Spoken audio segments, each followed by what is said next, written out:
नमस्कार, मी धनश्री शिंदे आपल्या धनश्रीज किचनमध्ये स्वागत करते। तर आता नारळी पौर्णिमा जवळ आलेली आहे, सोबतच रक्षाबंधनसुद्धा जवळ आलेलं आहे। तर रक्षाबंधनला काहीतरी गोड तर बनतंच ना। त्यासाठी स्पेशल आज आपण बनवणार आहोत पांढरी शुभ्र आणि मऊ मऊ अशी नारळी वडी। चला तर मग बघूयात ही अशी मस्त मऊसूत अशी आणि तितकीच टेस्टी लागणारी पांढरी शुभ्र अशी नारळी वडी एकदम कमी साहित्यात आणि कमी वेळात कशी करायची ते। चला तर मग रेसिपीला सुरुवात करूया। तर त्यासाठी मी इथे एक मोठा ओला नारळ घेतला होता आणि त्याच्यामधलं पाणी काढून छान मस्त त्याचं साल काढून मी इथे अशा पद्धतीने कट करून घेतलेला आहे, असा स्लाइसमध्ये, म्हणजे मिक्सरमध्ये बारीक होताना तो लवकर असा होतो। तर चला आता आपण मिक्सरमधून हे बारीक करूया।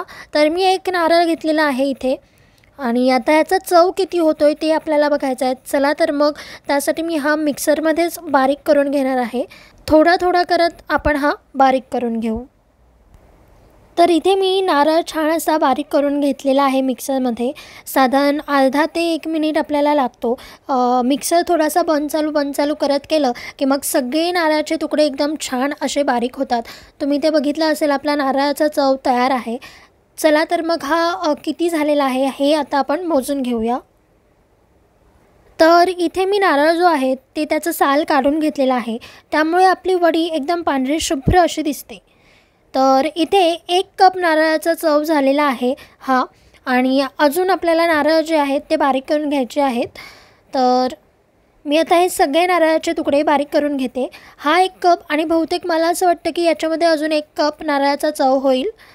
तर ढंटरान, इथे आपण राहिलेले जे नारळाचे तुकडे होते त्याचं पण छान असं बारीक करून घेतलेलं आहे मिक्सरमधून।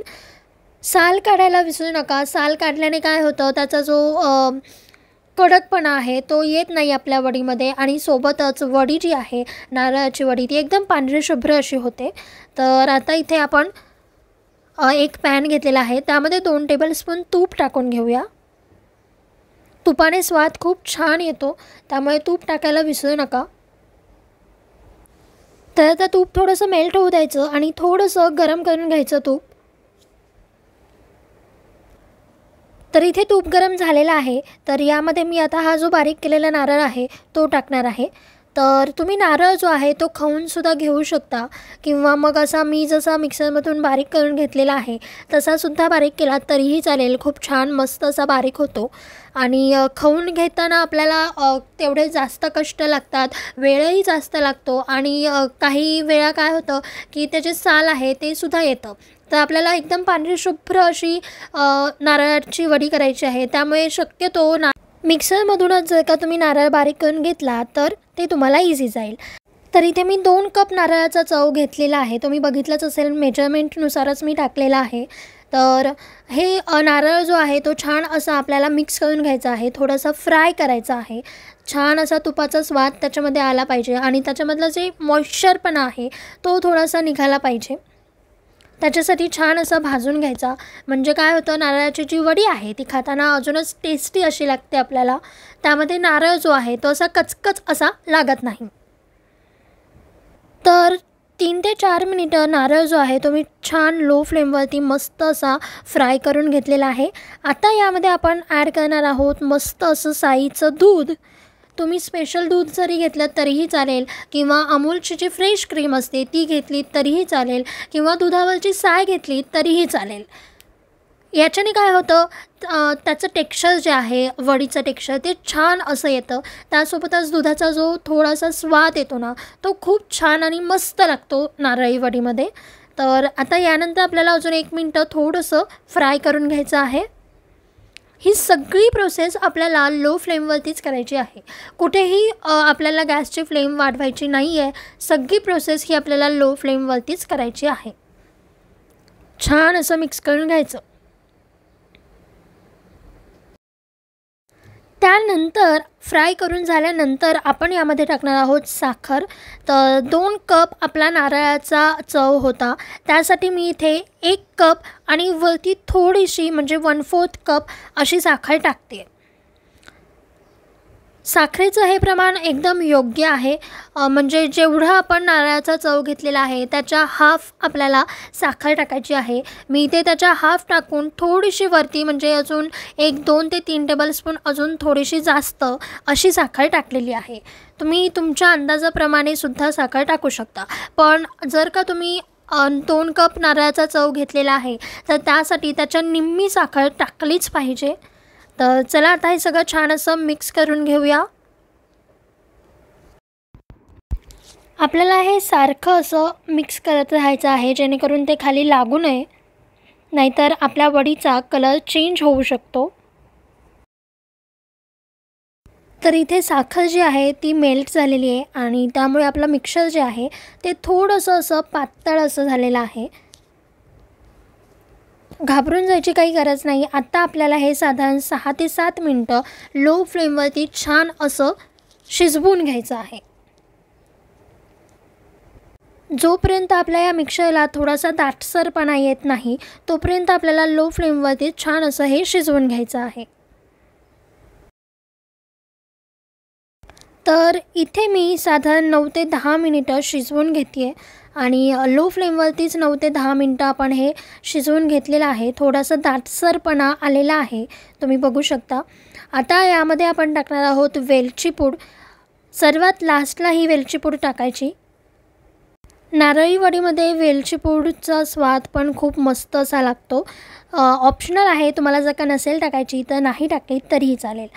तर तुम्ही आता इथे बघू शकता आपल्या मिश्रणाचा थोडासा असा गोळा तयार होतो आहे. ते दाटसर असं झालेलं आहे. तर इथे आपलं हे मिक्सर तयार झालेलं आहे.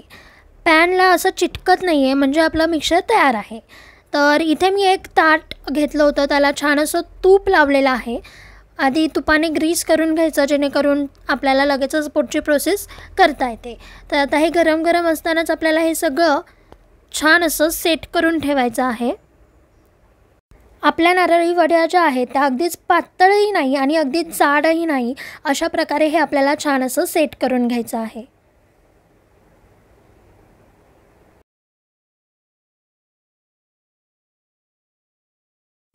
तर सेट करून झाल्यानंतर मी इथे थोडेसे पिस्ताचे तुकडे घेतलेले आहेत. त्याच्यावरती आपण गार्निशिंगसाठी हे पिस्ताचे तुकडे टाकून घेऊयात.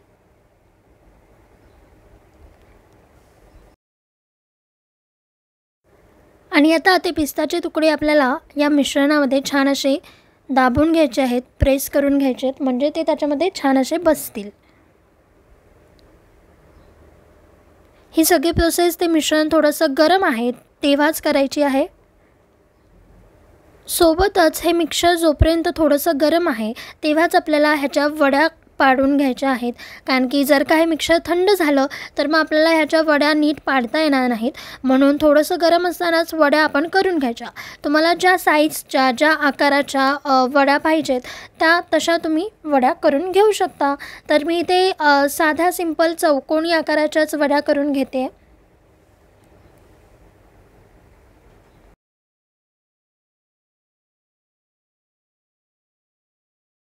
तर आता आपण वड्या पण पाडून घेतलेल्या आहेत आणि आता हे मिश्रण आपल्याला साधारण अर्धा तास असंच ठेवायचं आहे. फ्रीजरला जरी ठेवलं तरीही चालेल किंवा बाहेर ठेवलं तरीही चालेल. तर अर्ध्या तासानंतर बघूया. तर आता आपण अर्ध्या तासानंतर बघतोय. तर मी इथे उलटणं घेतलेलं आहे आणि उलटणाच्या मदतीने हे अशी आपल्याला वडी काढून घ्यायची आहे म्हणजे ती नीट छान अशी निघते. तर वाव, आपली नारळ वडी एकदम छान आणि मस्त सेट झालेली आहे आणि खूप छान अशी झाली आहे, पांढरी शुभ्र आणि वाव, खूप मऊ अशी झाली आहे. तुम्ही आत्ता बघितलंच असेल काय टेक्स्चर आलं आहे, अप्रतिम. तर मी इथे सगळ्या नारळ वड्या एका डिशमध्ये काढून घेतलेल्या आहेत. खूप छान आणि मस्त अशा आपल्या नारळ वड्या तयार आहेत. तुम्ही बघू शकता त्यांचं टेक्स्चर पण किती छान असं आलेलं आहे. आणि मी इथे तुम्हाला एक नारळ वडी तोडून पण दाखवते. वाव, इतकी मऊ आणि छान झालेली आहे की म्हणजे ज्यांना कडक अशा वड्या खाता येत नाहीत, चिक्की वगैरे, त्यांनासुद्धा ही वडी अगदी सहजपणे अशी खाता येईल, इतकी मऊ अशी झालेली आहे आणि पांढरी शुभ्र आणि खूप छान अशी झालेली आहे, टेस्टलासुद्धा तितकीच मस्त अशी झाली आहे. तर तुम्हाला जर काही नारळी वडींची रेसिपी आवडली असेल तर या रक्षाबंधनला गोड मस्त असं बाहेरून काहीतरी आणण्यापेक्षा घरच्या घरी ही नारळी वडी नक्की ट्राय करा. कशी होते हे मला कमेंट बॉक्समध्ये नक्की कळवा. रेसिपी आवडली असेल तर रेसिपीला लाईक करा. त्यासोबतच जर का तुम्ही अजून धनश्रीज किचनला सबस्क्राईब नसेल केलं, लगेचच जावा, सबस्क्राईब करा. त्यासोबतच बेल आयकॉनवरती क्लिक करायला विसरू नका. Bye bye. लवकरच भेटूयात नवीन रेसिपी घेऊन.